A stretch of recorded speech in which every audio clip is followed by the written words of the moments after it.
Now, in coming back to events that were happening 155 years ago after the Battle of Antietam, President Lincoln, he had been wanting to issue the Emancipation Proclamation for most of the entire year. He had it ready to go.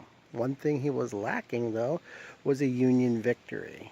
The Confederates had been running roughshod all over the Union Army, all over the place for most of the year. And the president knew perfectly well that anything short of it being done on the heels of a Union victory would look like he was trying to divert public attention from the fact that the army was losing horribly, because the war was becoming horribly unpopular in the North at this point. So literally 5 days after, on September 22nd, 1862, he issued the Emancipation Proclamation, which therefore declared that all slaves in the states that were in rebellion against the Union would be thenceforth and forever free.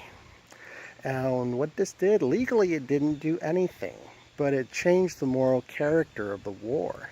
It was no longer about preserving the Union, putting things back the way they were. It was about when the old Union had to be done away with, and a new Union needed to be built, largely with the institution of slavery gone. So that's what it did. This was received positively by many in the North. It was also received negatively by some in the North, and back and forth on that. And what it also did was it opened up the door to the formation of colored regiments. Soldiers of African American descent were allowed to legally enlist in the United States Army. The two that were known the most about were the 54th and 55th Massachusetts regiments. They were formed in the fall of 1862, and they were formed by men who were all born free. They were all had their own property, own businesses, and they were merchants, and they were all educated, and they put it all on the line in order to fight against slavery. And so those are some of the things that happened there. Another thing that happened around this time was, in moving back to the war, is Lincoln had enough of George McClellan, as was mentioned. And so he stripped him of command and put Ambrose Burnside in charge, who at that point had been a tenacious fighter. And he ordered him to move south.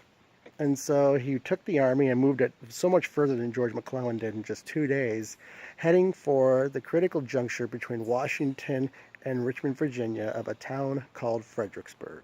More on that. He also, against the advice of General Halleck, reinstituted command to an officer who had been relieved of command, one named Ulysses Grant.